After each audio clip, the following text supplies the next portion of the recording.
Tudo bem, galera? Estamos aqui para mais um encontro de catequese, Mais uma vez aqui fazendo esse encontro online. E vamos começar com a nossa oração inicial. Pai nosso que estais no céu, santificado seja o vosso nome, venha a nós o vosso reino, seja feita a vossa vontade, assim na terra como no céu. O pão nosso de cada dia nos dai hoje, perdoai as nossas ofensas, assim como nós perdoamos a quem nos tem ofendido. E não nos deixeis de cair em tentação, mas livrai-nos do mal. Amém. Vamos pedir para o Espírito Santo também, sempre conduzir nossas ações, sempre nos auxilie, que Deus possa intervir através dele em nós. Vinde, Espírito Santo, enchei os corações dos vossos fiéis e acendei neles o fogo do vosso amor. Enviai o vosso Espírito e tudo será criado, e renovaremos a face da terra. Oremos. Ó Deus, que instruíste os corações dos vossos fiéis com a luz do Espírito Santo, fazei que apreciemos corretamente todas as coisas, segundo o mesmo Espírito, e gozemos sempre da sua consolação, por Cristo, Senhor nosso. Amém. Em nome do Pai, do Filho, do Espírito Santo. Amém. O tema do encontro de hoje são sacramentos. Mas o que são os sacramentos? Você provavelmente já passou por algum sacramento. Temos o sacramento do batismo, o sacramento da Eucaristia. No total, eles são 7. É o sacramento do batismo, da confirmação, da Eucaristia, da unção dos enfermos, do matrimônio, da ordem e da confissão. Os sacramentos são meios instituídos para nos aproximar de Deus. Não são apenas ritos com símbolos que nós utilizamos, mas é o que Jesus nos ensinou, deixou para nós os atos de fé, para que Deus possa derramar a sua graça sobre nós. O Papa Paulo VI nos ensina que os sacramentos não só supõem a fé, mas também alimentam, fortificam e exprimem por meio de palavras e coisas, razão pela qual se chamam sacramentos da fé. E hoje a gente vai falar desses 7, tentar buscar na Bíblia as referências a eles. Primeiramente vamos falar do primeiro sacramento da vida de um cristão, que é o batismo. Com o batismo que o cristão entra na vida da igreja. Vamos ler a passagem agora, Mateus capítulo 28, versículo 19. Ide, pois, e ensinai a todas as nações, batizai-as em nome do Pai, do Filho e do Espírito Santo. Aqui vemos Jesus pedindo para que os apóstolos, ao pregarem a palavra e converterem as pessoas, que as batizem em nome do Pai, do Filho e do Espírito Santo, que é o que acontece com todos nós. A partir dele, nós começamos a fazer parte da igreja, que é o corpo de Cristo. Então, quando você é batizado, você começa a ser um membro do corpo de Cristo. Ele serve para, além da inserção na vida cristã, entra para uma vida que vai te levar para a salvação. Ele ainda perdoa todos os pecados. Então vamos supor que uma pessoa mais velha se converteu ao catolicismo e foi ser batizado. Então todos os pecados da pessoa ali vão ser perdoados. Mas você pergunta, nós fomos batizados pequenininhos? Quem foi perdoado se a gente nem teve tempo de pecar ainda? Mas temos que lembrar que nós nascemos com o pecado original, certo? Por causa dos nossos primeiros pais. Então quando você é batizado, você é perdoado deste pecado. E você nunca mais vai pecar, ok? Você, sou batizado, sou santo, simbora. Não. Mas Jesus perdoa esse pecado original que todos nós, como seres humanos, nascemos. O próximo sacramento vamos falar é o da confirmação, ou que nós chamamos de crisma. É um sacramento, com ele nós recebemos os dons do Espírito Santo. Começou primeiramente no dia de Pentecostes, quando os apóstolos recebem o Espírito Santo que foi enviado a pedido de Jesus. Eles recebem esse Espírito Santo e começam a peregrinar ao mundo. Nós vamos ler uma passagem que fala sobre o sacramento em si, a ação de ungir a pessoa para que ela receba o Espírito Santo. A passagem é Atos dos Apóstolos, capítulo 8, do 14 ao 17. Os apóstolos que se achavam em Jerusalém, tendo ouvido que Samaria recebera a palavra de Deus, enviaram-lhe Pedro e João. Estes, assim que chegaram, fizeram oração pelos novos fiéis, a fim de receberem o Espírito Santo. Visto que não havia descido ainda sobre nenhum deles, mas tinha sido somente batizados em nome do Senhor Jesus, então os 2 apóstolos lhe impuseram a mão e receberam o Espírito Santo. Aqui vimos que essas pessoas receberam o Espírito Santo quando esses apóstolos, pessoas enviadas diretamente por Jesus, colocaram a mão e concederam esses dons do Espírito Santo. Com ele, temos a graça de receber o Espírito Santo como amigo, como ajudante na nossa caminhada de fé, certo? Porque você atinge uma maturidade na sua fé, onde você é o responsável pelo seu próprio caminho, não mais os seus padrinhos de batismo, mas sim você responde: sim, eu quero seguir Jesus, eu quero participar da igreja, né? Eu quero espalhar a palavra de Cristo. Quando a confirmação vem, o crisma vem, você tem agora dever ir atrás das outras pessoas e levar a salvação a elas. Antes você só tinha a capacidade da sua salvação, mas agora você tem capacidade de espalhar a palavra de Deus e levar a salvação para as outras pessoas. Então é realmente um sacramento de maturidade, onde você se torna responsável por si mesmo. A Eucaristia é o ápice de todos os sacramentos. É quando Jesus se faz presente no pão e no vinho. Ele instituiu a Eucaristia na última ceia. Para compreender melhor essa instituição desse sacramento, vamos ver Lucas capítulo 22, versículos do 17 ao 20. Pegando o cálice, deu graças e disse: tomai este cálice e distribuí-o entre vós.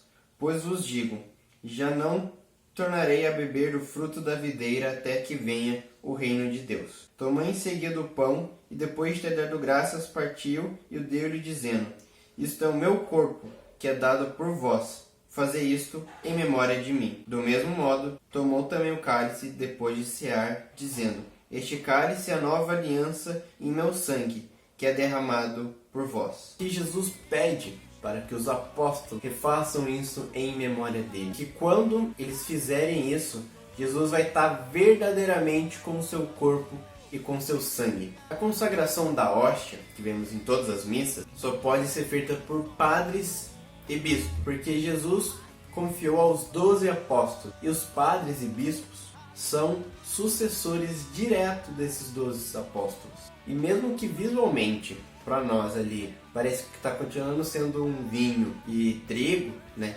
A gente olha e fala assim: como assim é o corpo de Cristo e está do mesmo jeito? E sim uma presença substancial. E como que ele faz isso? Lembra que depois da ressurreição, o corpo de Jesus tomou propriedades divinas? Essa é uma das propriedades, estar presente onde que ele quiser, da maneira que ele quiser. Ele faz sim presente, igual que ele faz com todos os sacrários da terra. Quando a gente vai no Santíssimo adorar Jesus, ele sim está ali, porque todos os sacrários que são consagrados, Jesus se faz presente. A gente recebeu o corpo de Cristo, o nosso corpo tem que estar preparado também. Temos que estar em estado de graça, ou seja, sem pecado mortal, sem pecado grave, porque ali Jesus vai se fazer dentro de você. E se você está com o coração todo sujo, com a alma toda suja, cheia de pecado, como Jesus vai habitar naquele lugar sujo? Se tivermos em pecado grave, temos que nos confessar e assim poder receber o corpo de Jesus. E você não vai lá com o ministro da comunhão,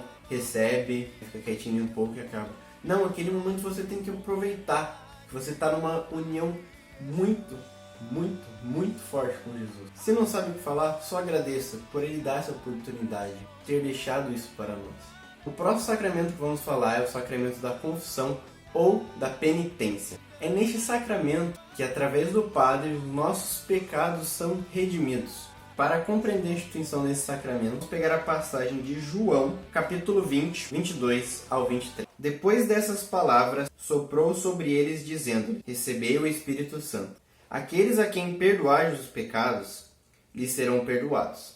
Aqueles a quem o retiverdes, lhes serão retidos. Primeiramente, Jesus que perdoa todos os nossos pecados. Ele pegou todos os pecados para si na cruz. Então ele é a única pessoa que redime os pecados dos outros. E ele pediu para que os apóstolos que perdoassem os pecados, que aqueles que eles perdoassem seriam perdoados e que não perdoassem não seriam perdoados. Mas para que o ato, perdão dos pecados, aconteça, temos que ter uma contrição.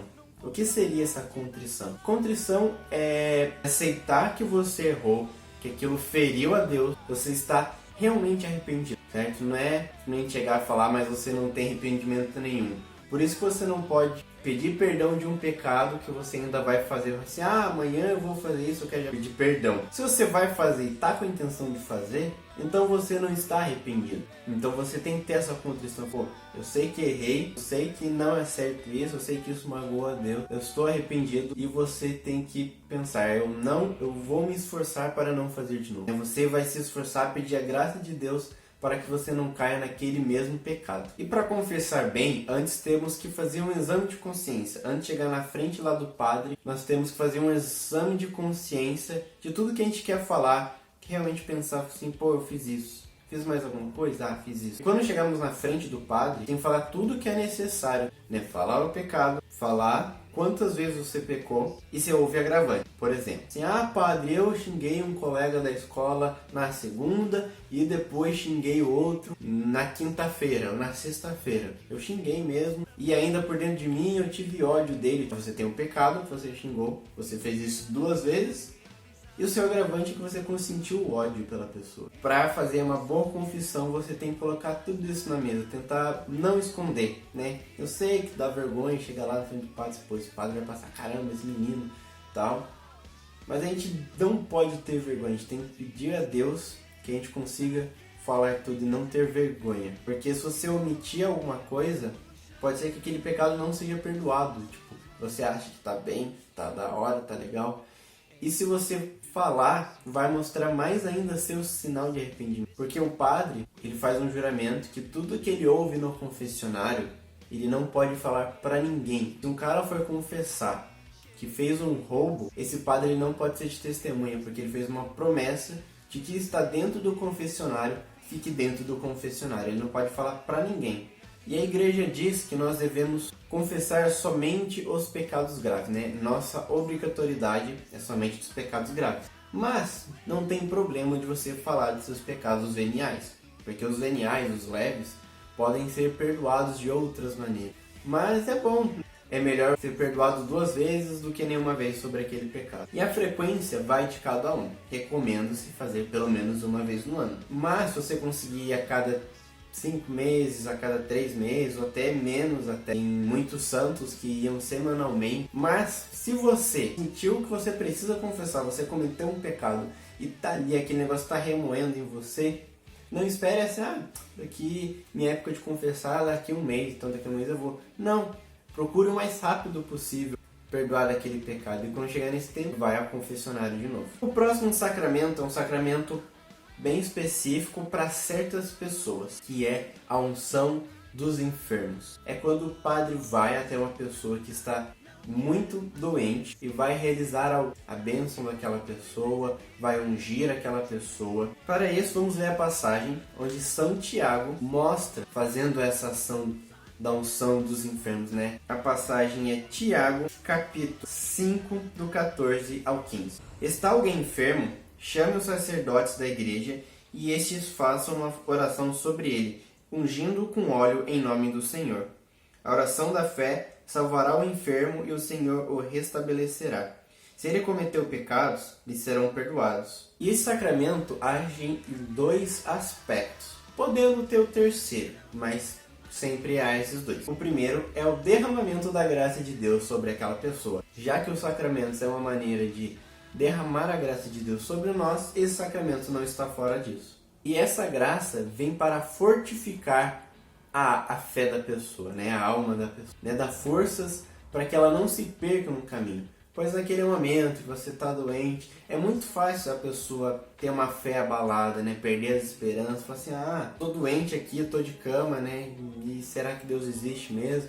Né? Esses momentos, para a pessoa que está ali naquela situação, é muito fácil ela cair nessa armadilha de perder a fé. Então esse sacramento vem para que a graça de Deus ajude, né? Sare a alma daquela pessoa, para que ela tenha a fortaleza em Deus de que o melhor será decidido. A segunda parte é o perdão dos pecados. Ali o sacerdote pode perdoar os pecados do enfermo, mas se ele tiver em condições de fazer um sacramento da confissão, é melhor. Mas se ele não tiver confissão, o padre ele não vai perdoar os pecados. Já o último, que só acontecerá se for da vontade de Deus, é recuperação da pessoa daquela doença, certa recuperação física, né? Se for a vontade de Deus, acontecerá. E para que esse sacramento seja feito, não precisa a pessoa estar nas últimas dela, nos últimos instantes de vida ali, tipo, daqui a algumas horas ela vai morrer, e chamar o padre lá no desespero. Não precisa chegar nessa situação. Se a pessoa está com uma doença grave, já é momento de chamar o padre, pois aquela graça pode ajudar ele, que pode ser que a pessoa esteja salva antes. Todo esse tempo que esperou, ela perdeu a salvação dela. Então, chamar o padre quando a doença se agrava ajuda a pessoa a continuar na sua salvação, pela fortificação da alma dela. O sacramento do matrimônio é realizado entre um homem e uma mulher que, na presença de um sacerdote, escolheram assumir um compromisso maior um com o outro. Isso firmado diante de Deus, né? Com a bênção do sacerdote, ali ocorre a união das almas. São pessoas diferentes, mas elas são unidas. Você pode se perguntar, os sacramentos foram deixados por Jesus, certo? Mas o casamento já existia antes de Jesus. Então, como que é um sacramento deixado por Jesus? Jesus sabia que o casamento, né, quando vivido corretamente, plenamente, é um dos atos mais lindos, mais belos que um ser humano pode se compromissar com outro. Ele realmente fala assim, não, eu vou viver em função dessa pessoa, que o elevou a sacramento. E quando é elevado a sacramento, a graça de Deus é derramada. E essa graça de Deus ajuda o casal em todos os obstáculos do casamento. Claro que eles têm que continuar pedindo essa graça, mas ali diante de Deus são unidos e Ele derrama a graça para que vença os obstáculos. Sejam obstáculos financeiros, filhos, preocupações, desentendimento entre os dois, porque seres humanos não são perfeitos, então haverão desentendimentos. Mas com essa graça, o amor não se extinguirá, né? Temos o amor igual ao amor de Cristo, o amor de Deus. Ele não se abala facilmente por qualquer tropeço. Ele está ali para ser derramada a graça e ajudar aquele casal na vida que escolheram viver juntos. O nosso sétimo sacramento é a ordenação. A ordenação é um sacramento onde pessoas leigas são ordenadas, ou seja, dispostas a serviço da igreja, né? A um serviço, realmente um compromisso, uma responsabilidade com a igreja de Cristo, onde as pessoas são ordenadas a diferentes níveis. Uma das passagens da Bíblia está em Atos dos Apóstolos, capítulo 6, do versículo 1 ao 6. Naqueles dias, como crescesse o número dos discípulos, houve queixas dos gregos contra os hebreus, porque suas viúvas teriam sido negligenciadas na distribuição diária. Por isso, os 12 convocaram uma reunião dos discípulos e disseram: não é razoável que abandonemos a palavra de Deus para administrar. Portanto, irmãos, escolhei dentre vós 7 homens de boa reputação, cheios do Espírito Santo e de sabedoria, aos quais encarregaremos este ofício. Nós atenderemos sem cessar a oração e ao ministério da palavra. Este parecer agradou a toda a reunião. Escolheram Estevão, o homem cheio de fé e do Espírito Santo, Filipe, Próroco, Nicanor, Timão, Parnes e Nicolau, prosélito de Antioquia. Apresentaram-nos aos apóstolos e estes, orando, impuseram-se as mãos. Então ali os apóstolos, que tinham sido enviados por Deus para pregar sobre o Evangelho, estavam ali ordenando outros para que fizessem, porque os fiéis estavam crescendo muito, então eles precisavam de mais pessoas que os ajudassem. Os 3 níveis da ordenação são diaconado, presbiterado e episcopado, que seriam diácono, padre e bispo. O diácono é ordenado para que ele cuide do culto divino, leitura da palavra, caridade, auxílio na vida pastoral. Já os padres passam por uma formação muito longa. Se eu não me engano, é cerca de 8 ou 9 anos. Os seminaristas passam se preparando para virarem padres. E não é qualquer um que vai virar padre. Você fala assim, eu quero virar padre, você decidiu hoje e amanhã você está dando sua entrada no seminário, é isso. Não, a vocação de padre tem que vir totalmente de Deus, sabe? É um chamado muito forte, muito especial de Deus para com a pessoa. E no seminário ela se prepara para virar padre. Mas não é 100% de certeza que ela vai virar padre. Pode ser que em algum momento dela, as suas direções espirituais, ela reveja e fala assim, não, eu acho que não é a minha vocação, não é isso que é o que Deus escolheu para mim, e se retira do seminário. pois ele viu que aquilo não era a vontade de Deus. E já para virar um bispo, um padre virar um bispo, ele tem que ser escolhido, selecionado, de acordo com vários aspectos. E muitas pessoas são consultadas para isso. Bispos, outros padres, diáconos e até mesmo leigos, nós, as pessoas da comunidade. São consultadas várias pessoas para decidir se aquele padre pode virar um bispo ou não. Porque quando ele vira bispo, além de todas as ações, todas as responsabilidades que ele tinha como padre, ele é considerado legítimo descendente dos apóstolos. Ali afirma, não, realmente ele é um descendente. E ali ele vai começar a cuidar da vida de uma diocese, que para vocês que não sabem, diocese é um conjunto de várias paróquias. Diocese de São José, que tem as paróquias aqui em São José, tem as paróquias em Garatá, as paróquias de Jacareí, eu acho que as paróquias de Monteiro Lobato, de Paraibuna, não tenho certeza, mas a Diocese de São José, a região da Diocese de São José, abrange muitas cidades. Ele mexe com uma estrutura da igreja muito maior, um nível muito acima. Gerenciar todas essas paróquias de maneira que elas sejam unidas, permaneçam em um caminho paralelo ao que está sendo feito em Roma. Então é isso, galera. Esse foi o encontro de hoje. Espero que vocês tenham entendido que os sacramentos não são qualquer coisa, não são somente símbolos, são maneiras que Deus, maneiras instituídas que Deus pode derramar a sua graça, maneiras seguras que haverá a graça de Deus. Sempre que for fazer um sacramento, tenha um devido respeito quando a gente voltar a receber a Eucaristia, quando a gente voltar a poder ter confissão, quando vocês forem crismados, realmente vivam aquilo muito importante que nós temos, importância para esses atos. E nós somos muito privilegiados de termos uma paróquia perto de casa, onde esses sacramentos são feitos constantemente. E há muitas pessoas que moram em regiões afastadas, onde a igreja não consegue chegar com tanta frequência, é mais difícil. Eu, por exemplo, quando eu fui fazer missão em Delfim, a gente foi em comunidades mais afastadas. E lá na capela da comunidade que eu fui, não eram sempre que eles tinham missa, que eles tinham confissão. Se eles quisessem, eles tinham que pegar o carro, ou muitas pessoas não têm carro, tinham que ir andando até a cidade para ter essas coisas todas as semanas. Eles não tinham isso lá na capela deles. São 2 padres para atender a comunidade ali do centro. Afastadas são muitas em Delfim, então. E são muito distantes uma da outra e distantes do centro. Nós somos, sim, privilegiados por termos isso. Imagina essas pessoas que não têm condições de ir à cidade, moram em lugares muito afastados, queriam tanto, e a gente que tem isso tão fácil, não damos a importância. Então, para finalizar nosso encontro, vamos pedir a Maria que nos conduza e possamos confiar a ela todas as nossas intercessões a Deus. Ave Maria, cheia de graça, o Senhor é convosco. Bendita sois vós entre as mulheres, bendito é o fruto do vosso ventre, Jesus. Santa Maria, Mãe de Deus, rogai por nós, pecadores, agora e na hora de nossa morte.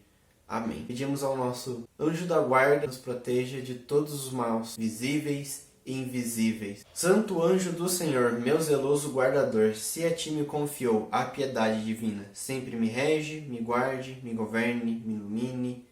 Amém. Estivemos e sempre estaremos unidos no nome de um Deus, que é Pai, Filho e Espírito Santo. Amém. Muito obrigado por acompanhar mais esse encontro. Espero vocês semana que vem. Muito obrigado e até a próxima.